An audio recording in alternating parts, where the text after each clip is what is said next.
So the cat folk, as stated, start looting the bodies.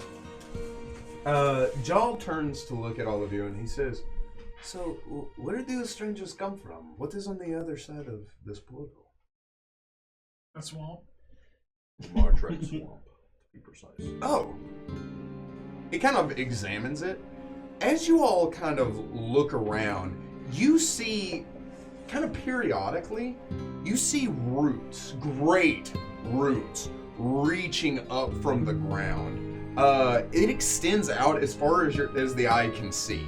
They're periodic, some of them closer than others, some of them stretching out for a ways. But these roots seem to kind of come up like great wells out of the water and then back down into the soil. And it seems to extend out, them getting smaller, but not by a lot.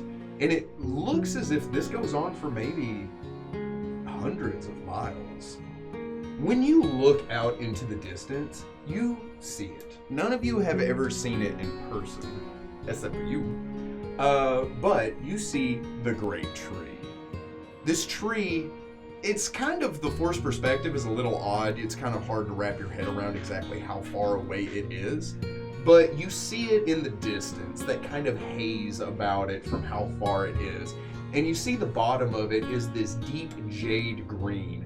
And it gets lighter in color as it goes up until it gets to the top where it changes into a band of silver and then the top of it is completely capped in white. Like the snow or clouds? Snow. Boy, when they say great tree, they are not exaggerating. Is this the first time you've ever seen a great tree? Yes. Sure. Oh. What is happening to the druids? Oh, welcome to our home, the Verdant Plain. He says, "I thought you would know.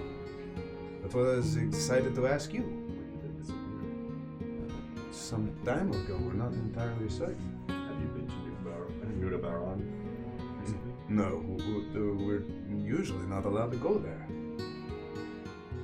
No one but the druids are allowed to get close to the sanctum of the Baron. He says, and we've had no reason to go around.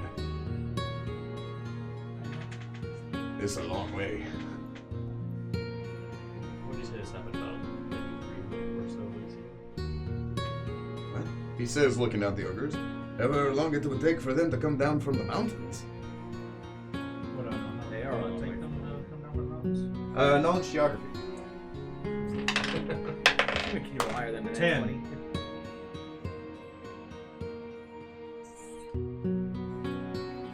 You would know that it would take some time and some travel to get down there. How long, you're not entirely certain, but you do know it's farther away than Martrek is from where you are now. 18?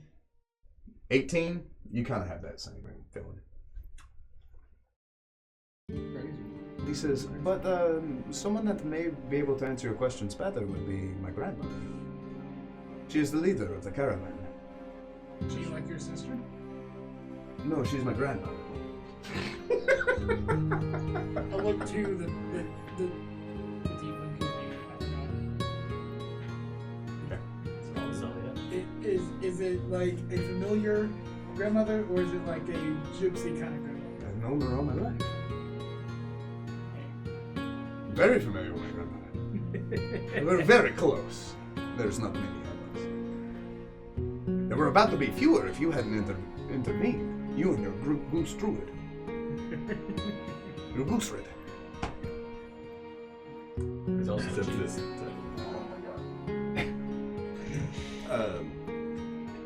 and is this your friend here as well? It's his sister. To whom are you gesturing? The The Tengu? You see the Tengu is like looking over the bodies. He's like poking one of the ogres, right? He says, he joined our caravan maybe 3 days ago. He said he was traveling to the Great Tree as well and he needed a guide. And this was as far as we were going and he was going past that. By himself. Random question. We've had issues with trust in the past. Are you bleeding? You ask him if he's bleeding? He says, no, lucky for me, I was not injured. Friends are explaining. Yeah, I saw Yeah, your that. cow got hit hard. Yeah. we just. It's not I'm really I just- sorry. I can explain later if you really need me to. I just need you to. A minor cut. I just need to see a drop of blood. I can do Diplomacy? that. He's bleeding. There's all From- kinds of blood. From you, diplomacy of a 26. Yeah, there's blood everywhere. From you. Oh, I whip out like a scalpel. he handed you the body part. Your hand. Oh no. That sounds like it hurt. What did you roll on diplomacy? 26. 26? He says, but why? It's an Okay, but why? It's an issue of trust. So just like a little prick. Ow. Okay, and now Is I it do it. right? It is. And now I do it to you. I show him mine. Oh, but that I didn't get to do it. Give him the scalpel. Ah! 15 on heal. Ah, that's fun. Now your turn. No. Yes, we're all friends now. Come be friends. Your friend's not very friendly. Can I have my scalpel back, please? He's like, yes. I'm already bleeding. He wants one more. I have more friends to stab. I reached down to pluck The, it from his the hand. tiefling and Stop stabbing my friends. He started. He stabbed me first. I thought it was like a trust thing. Are we not trusting? There- We don't trust him. Yeah, debatable.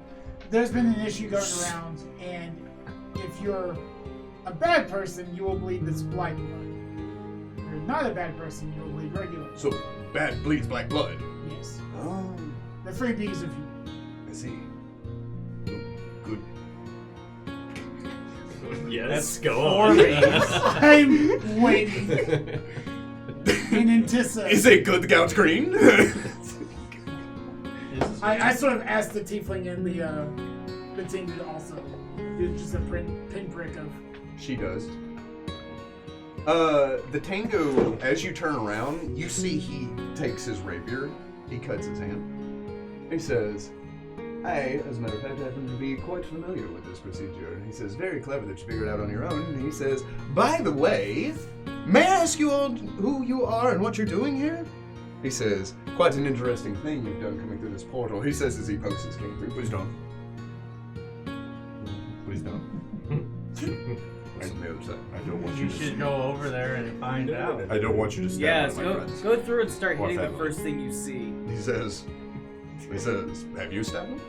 We don't know. I might need to stab him.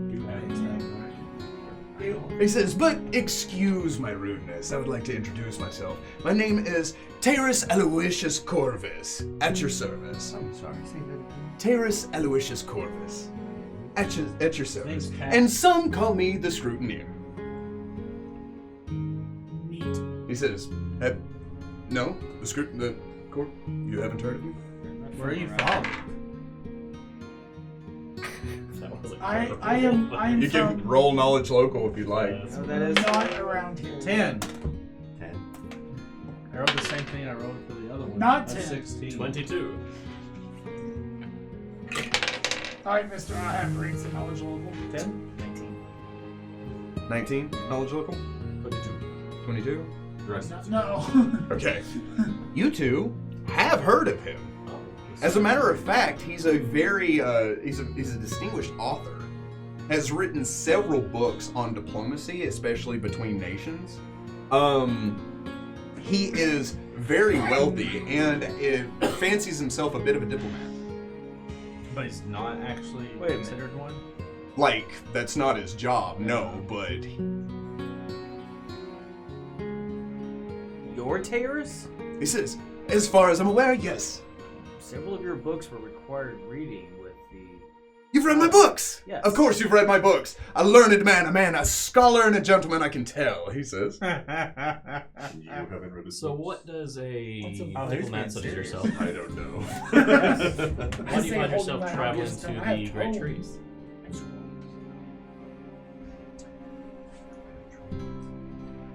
They're multiplying. The colors of the wind?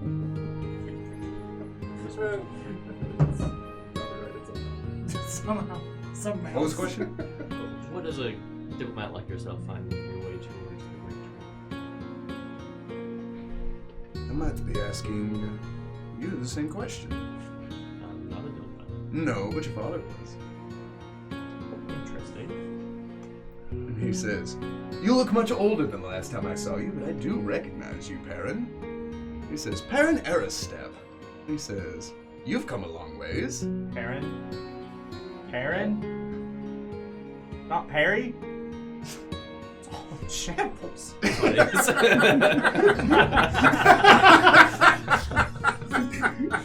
only thing I knew was a lie! Perry! Perry, Aaron Step! And he goes, I feel like you and I have a lot to discuss. And he goes, but as far as journeying to the Great Tree, yes, I can answer that question. He goes, it seems that the Druids have abstracted from the area.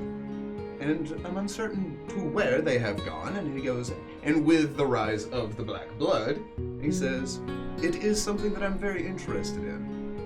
Were you in Ambrose? No, I wasn't in Ambrose, but I do have connections, little feelers that extend all throughout Terrasquia, and I do know many very important figureheads in many important cities, and when they stop talking to me. Drumport almost went that way. We were able to stop it, but we fear that some of the cause of it may stem from what's happening in the Great Tree. Cold heads. That's what I want to stare real quick. You may. I will do the same. 21. 16? Probably. Sure. Okay, let's look at it. 16. 21. Yeah, he seems to be in earnest. He's lying.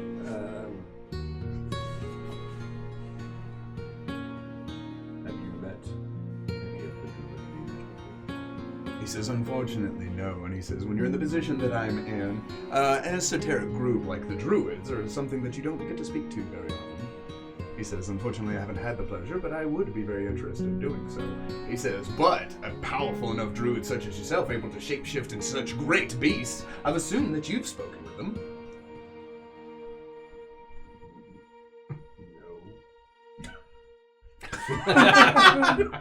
Roll me a bluff, my guy. No.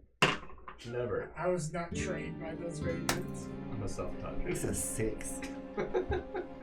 It's a 34. It's a 6. He says, Right. oh, that's unfortunate, he says, looking at you. Well, he says, I had so many questions for you, but seeing that you haven't spoken with those druids before, and he goes, I am a bit of a cartographer as well. I happen to have, he reaches into his coat, and he swiftly pulls out a map of the area. And he says, I can get us there in the quickest amount of time through the easiest trail. And he says, as a matter of fact, if any of you are tired of walking, perhaps, those who are not as trail-worn, and he says, are welcome to hitch a ride on my way. Andy. Since we're all going to the same place, I assume it would benefit the both of us to travel together. I've never seen an axe bow before. Are those things safe? He says, I've never been hurt by them. Big bird. They can sever a limb. I'm not saying they can't, but you can try to pet one. No. I have no desire. I'll leave that to Manzarek. This one's name is Beaker, and that one's Tickles. Tell me they came with those names.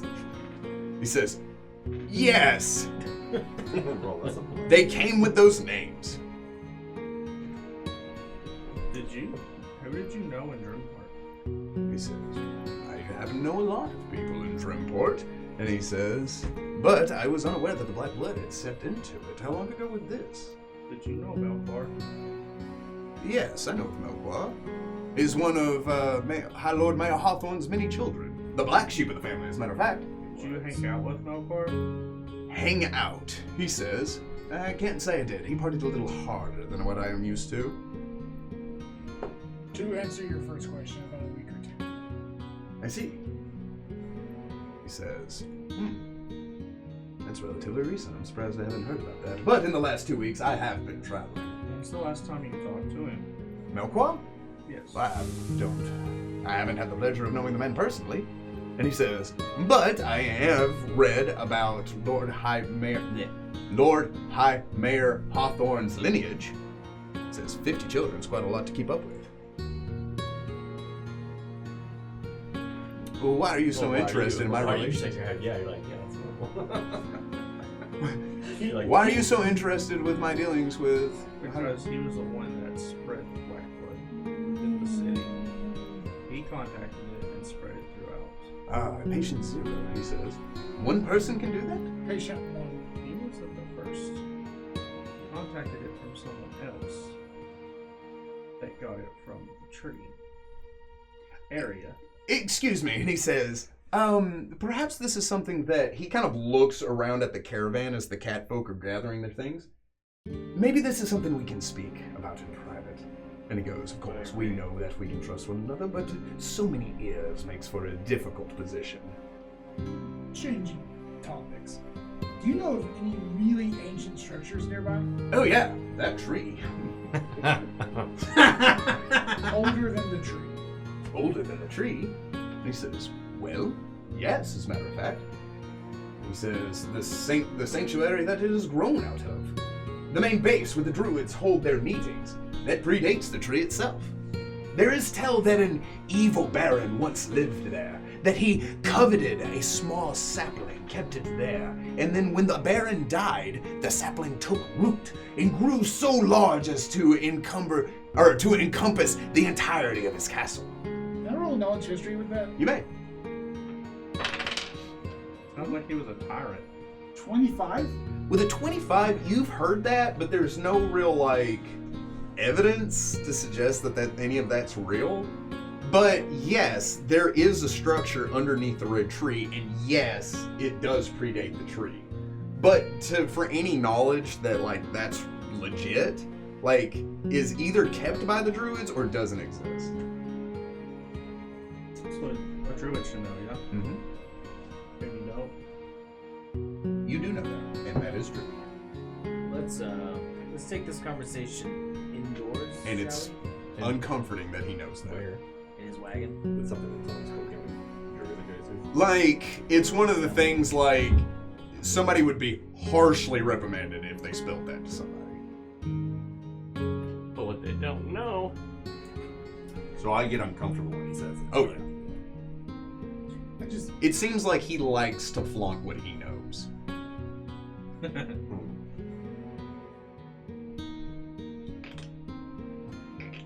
How big's his wagon? That's what she. It could fit 2 people inside and 1 riding shotgun. Shotgun. Okay. All right, well. This is my boomstick. there maybe like this one. I mean, we are heading the same direction. Would it make sense not to? I'm not opposed. I'm just This is the way we ought to go.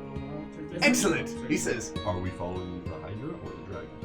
He says, oh, the Hydra would be the quickest way, the easiest way. He pulls out the map. See? Yeah, let's do that. Do let's. Excuse me, Jal says. But before you go, my grandmother is asking for you. She said she would like to thank you for what you have done here. sure. Okay. He says, of course, I would love to be thanked. He said, not you stay. It seems like they are, Tired sick of of his crap, and he's like, oh, right. It's not that I did over I stabbed that guy. Right in the heart, too. It was impressive. Aaron disintegrated a bunch of people. Oh, yeah. They didn't have any magic items. Sorry. Yeah, there's nothing left. Magic items. We need magic to organs. still have that conversation. Magic skins. Magic organs. They were effectively created. But they earned it. Is it okay if we go just a touch over? No, not on camera, but yeah. No. She's not watching. I'll do my best. Not anymore. No. She was.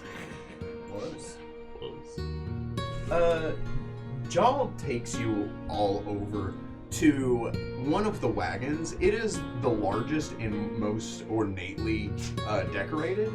However, it also looks to be the oldest. It is weather-worn, trail. The paint has been worn off from miles and miles of trail travel. But it seems like at some point it was a brilliant burgundy color with kind of like these gold designs over the wheels, but ever since then it's just chipped, worn, but still very spacious. And well maintained, just not well decorated. He steps up and he says, there's not a whole lot of room in the cabin, or in the carriage. She would ask to speak to each of you one at a time. Who would like to go first? Sure.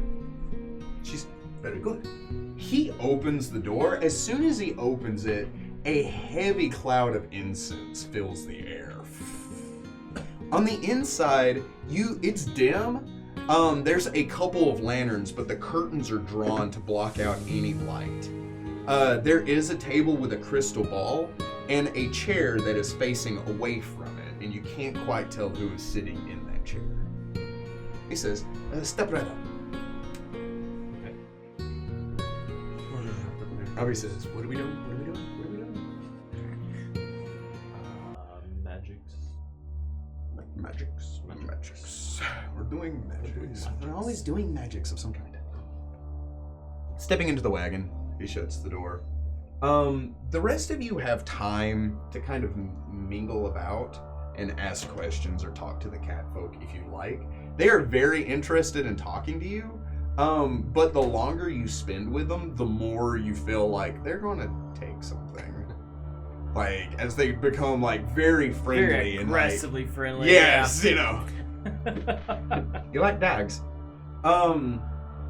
Stepping into the carriage, the doors shut behind you, and your eyes kind of have to adjust to the shift of light and everything, and your senses have to adapt to that smell of incense. She turns, reaching down and spinning both sides of the wheels that flank either side of her chair, and you realize she is sitting in a wheelchair. This catfolk is completely devoid of hair. Oh yeah, one of those. She has large gold eyes. One ear is folded over just from age, but she still has decorated both of those abnormally large ears with gold rings. She wears jewelry on either finger and down both of her wrists with a necklace. She looks at you as you step in. She says, "Please, make yourself comfortable." She gestures to a chair on the other side of the table. Okay. Thank you for inviting me into your wagon. I'm waiting for this things. She says, my grandson told me about what had happened, about you saving our caravan. I want to thank you personally. There was no trouble at all, really. I think we did more damage to ourselves than they did to us. She kind of gives you a very polite smile, right? She says, by the way, my name is Felipe. I'm Perry. Perrin. A pleasure to meet you, Perry. She says, our caravan will be leaving soon. We don't like to stay in one place, especially after being attacked so suddenly. She says, but before we go, I wanted to thank you personally for what you have done. She says, tell me, Barry. She reaches down and she produces a deck of cards. She says, have you ever had your fortune told? As she begins to expertly shuffle them, her hands are like crooked, that like first joint is kind of off kilter on a couple of her fingers. But like it seems that years and years of doing this have not taken away from the dexterity in her hands. I can't say that I have. She says, if you would permit me, may I? She pulls 2 cards from the deck and lays them face down in front of you. She says, That's an interesting phrase. it is a thing she said though. She says, may I see your palm? Of course. She takes your hand. You can feel like that bitter coldness to her touch. Like there's probably not a whole lot of circulation anymore. Yeah. As she and it's furless, so it's kind of like, oh, so am I, but I'm not that saggy. As she touches your hand and she kind of closes her eyes, right? She says, looking you directly in the eyes, I see your first card. She flips it over. You see this ghostly figure rising up in complete darkness with two piercing wide eyes. Is the shadow. She says without looking down at it. And beneath it in bold italics it says the shadow. She says, this means that you have lived in the presence of someone that has dictated your life. That you had followed in their footsteps, becoming more of what they wanted you to be than what you always dreamed yourself to become. A product of who or what they wanted you to be. Your second card is the present. She says as she flips over that one. This one, it is a plant that rises up, and hanging from the branch is a cocoon, and beneath it is the chrysalis. This means you are turning into something else. Despite your upbringing and following into the steps of someone else, this means you're gaining independence. You are in the process of hatching into something much different than before. She says, however, this last card is for you to decide. As she fans out the cards, roll me a d20. Okay. 13. Oof. Drawing it out, you see sitting on a bench with a small wall in the background overlooking this kind of bay area with ships and everything. On the shoreline, you see buildings that stretch up almost all the way to the clouds above them. The two people sitting on the bench are young, both humans. They're holding hands and looking into each other's eyes, and it says, the lovers. She says, this means that there is someone in your future that you are going to meet. Not necessarily a romantic relationship, but that's not outside the realm of possibility, especially for someone as young as you. She says, the lovers is a card that will bless you in the way that you present yourself to whomever is around you. As an immediate action, anytime you choose, she slides the card to you. You get a +4 charisma bonus. Even with any other, it stacks with any other enhancements. Oh, anytime. One round as an immediate action, anytime you want to use the card. And then it disappears. And then it disappears. Can be used after he rolls. Yes, As an immediate. as an immediate action. Wow. I know what she's doing. He's reading our future. I used to play a cleric I played could do this. She clasps your hand, right? And she says, and the last thing I would like to do is read your palm. This could tell anything about you. Your past, your present, or your future. Usually these powers speak to me in mysterious ways. But they are very, very descriptive. And it may not mean anything now, but it will in the future. As she touches your palm, she says, I see a great door, one that can only be opened by a broken key. And she puts her hand on the back of yours, and she gently folds your fingers back into your palm. She says, thank you for what you have done, Baron, and I wish you luck on your journeys. And safe travels for you. She nods as she lets go. Like, oh, okay. Get out. Yes. Oh, by the way, there are cookies on the way. Yes, you may have a cookie. Yes. Never said it. Except for the last campaign. There were some evil cookies in the last Evil cookies. campaign. I feel like there's an evil cookie in this one now. It's me. I'm the evil cookie. Oh no. Number next, What did she do? he smells like incense. Like in a big way. Oh, I want a cookie. I don't. Smell like a spice rack. I was told there was cookies. She gestures to a plate of cookies. I grabbed one. And then you leave. I'm waiting for the thanks. She says, she kind of gives you the same rigmarole. The whole, I would like to thank you. She introduces herself. She gestures to you and asks once again permission to read your future. What's the worst thing that could happen? She takes the cards, again shuffles them, laying 2 down. She flips the first one. She says, I see the bear to describe your past. You're strong. No stranger to battle or combat. She says, fierce. Yes? Very. This has shaped and molded who you are today. She folds the next card. On this card, you see a man with a pack and a cane. She says, the Wanderer.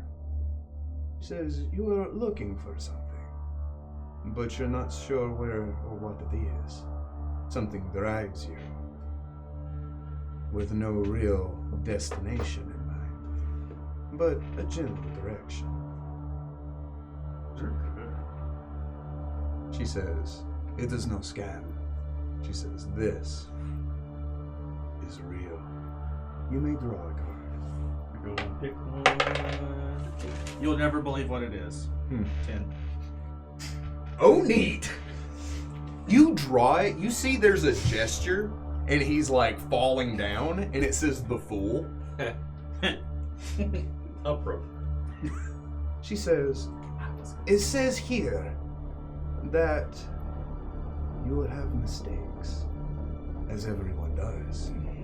But you will make a mistake that will impact you more so than normal. With this, she says, with this, I hope you can see before it happens and do something about it. You may ignore any nat 1, any critical failure, and reroll as an immediate action. You could Write do it. that You do down, what he son. does. Only once then. Yeah, but I can only do it for myself, right? Yes. Yeah, I can't do it like It's still cool. yeah. Sweet. She says, and if I may, before you leave, read your palm. Okay. She gives you the same warning. It's very vague, but she does see it clearly.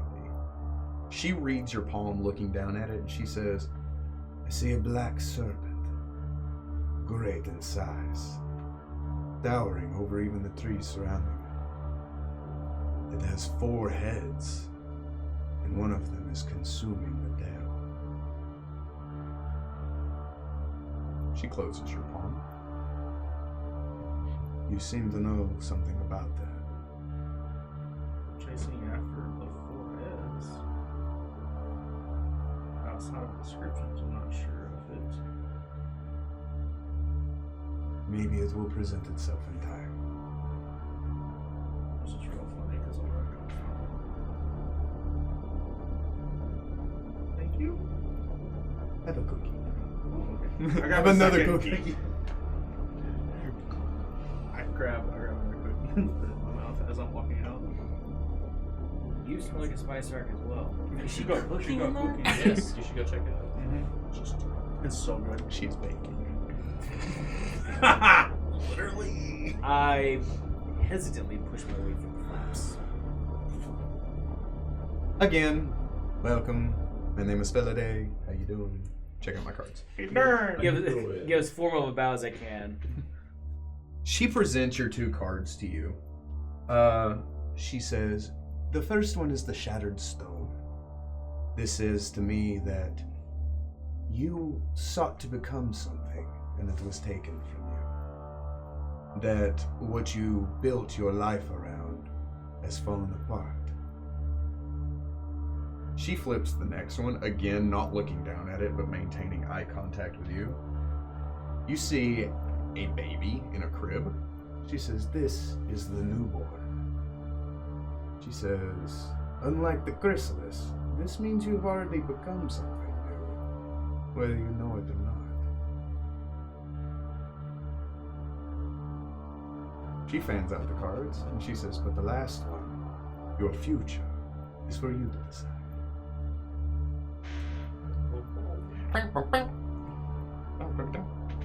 I hesitate. Is what I'm becoming good or bad? Your future is unwritten, so I suppose that's up to you. 2. Oh boy. You see a man dressed in black with a dagger and a sack over his shoulder, and beneath it, it says, "The Thief." As a free action, as an immediate action, anytime you would had tripped a trap, you instead know that it is there, as if you get a premonition into the immediate future. Neat. So it automatically alerts you of a trap. Okay. Yeah. Alright. If I would have tripped it. Correct. Okay. Yeah, you got enemies walking into everything now.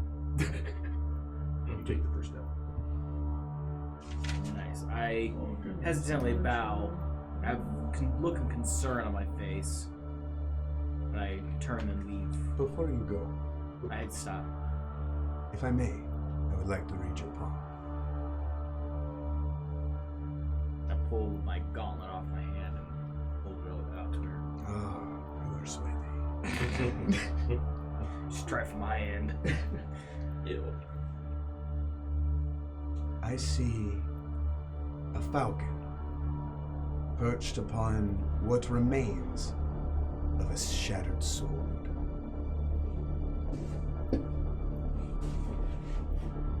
She closes her palm. I turn to leave without another word. Don't forget the cookie. I'm already out. Someone When I take walk him a past cookie. everyone, I go sit some distance away on Did you get a the cookie? steps. Get a cookie. I don't respond. You start getting really hungry, and you start kind of, same to you, you start getting really kind of lightheaded, and everything seems a little funnier. Start having some really good ideas. Why are your eyes so red? I don't know, but I need one of those cookies. Can The you grab me one? incense. It's not the cookies, it's the incense. Do you want to go? You do it. All right. I walk in. Rigmarole. Rigmarole. She lays down the first 2 cards. She says, "The first one is the traveler.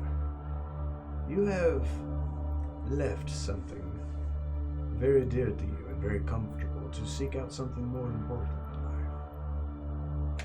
She flips over the second card. The second one is the world.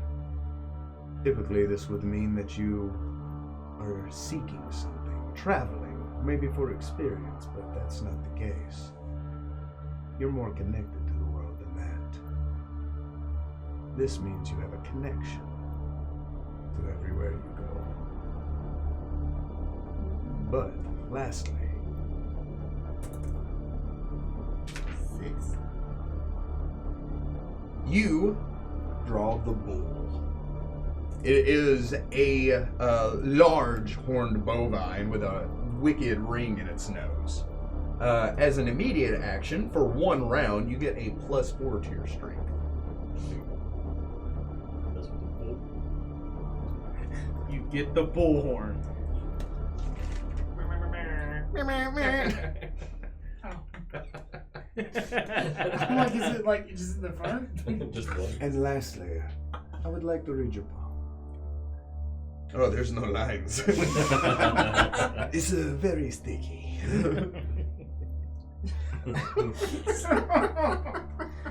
The knight's hands were dry. I see a tomb of some kind. A dark, hewn stone room deep in the ground, with roots that extend from the ceiling down into it.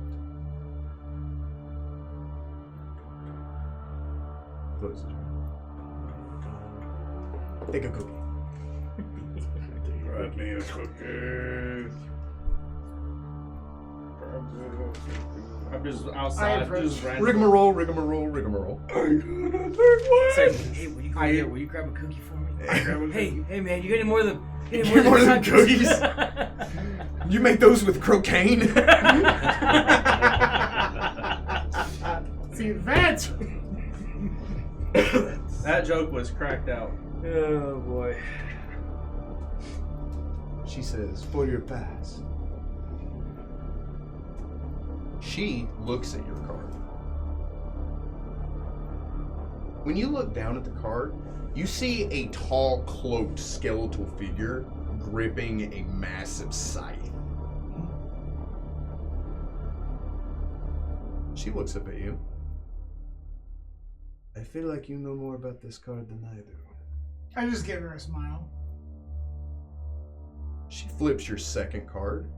You see a terrifying horned creature holding a pitchfork and surrounded by fire with a wicked smile and a long tongue. You see beneath it the devil.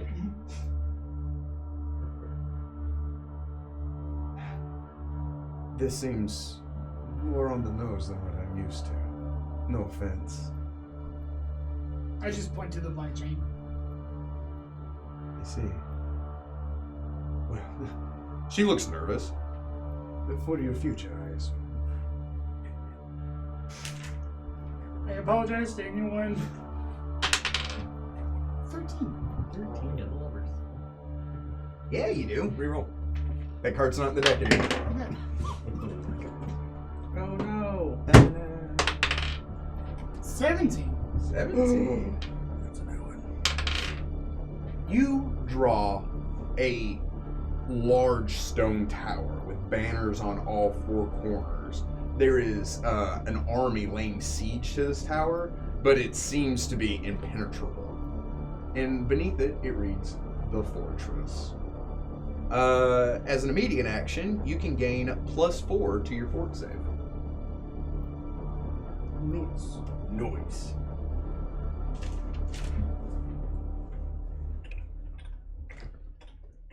She says, and lastly, if you'll permit me. 1, 2. Both hands, please. She takes them both. She pulls them forward. She closes her eyes. She begins to shake. She opens her eyes and looks up, and you hear this voice emit from this old feline that sounds much stronger than it should, as if it is dredged up from her very soul to tell you what she sees. I see a great bat. Its wings bound to its body. Fire engulfs it. Its eyes are piercing. I see an animal. A steed of some kind. No! A zebra. Chains emitting from it, binding the bat, one of gold and one of black. I see a mask. Duplicitous in its appearance. She breaks the grip. I'm sorry. I need a moment. I just sit there. If she has a glass nearby, I'll just create water and fill it. You may leave. I'm sorry. No. This burden that you carry, you don't owe anyone an apology. I almost take her hand just gently. I do appreciate it. I will take a cookie. Take 2. You're gonna need them. I take 2. I leave the tent. I look at Perry. You're the key. I'm a zebra. And I hand you a cookie. I didn't get one. I'm not standing there. I will go to you. Go to me. Yeah. Turkey for your thoughts. What you doing, Mr. Broody? I'd rather be alone right now. Okay. I just take it. Dr. Tone's like, oh, you got the bad news. I get told I'm a zebra with chains and chanting down the bat demon, but whatever, man. I say that as I walk away. Sounds like a Batman episode. The zebra. The zebra. And with that, we will pick it up here next time. Thank you very much for joining us in adventure. Thank you very much for joining us, adventurers. I'm out of practice. And remember that this has been a good day to die. See ya.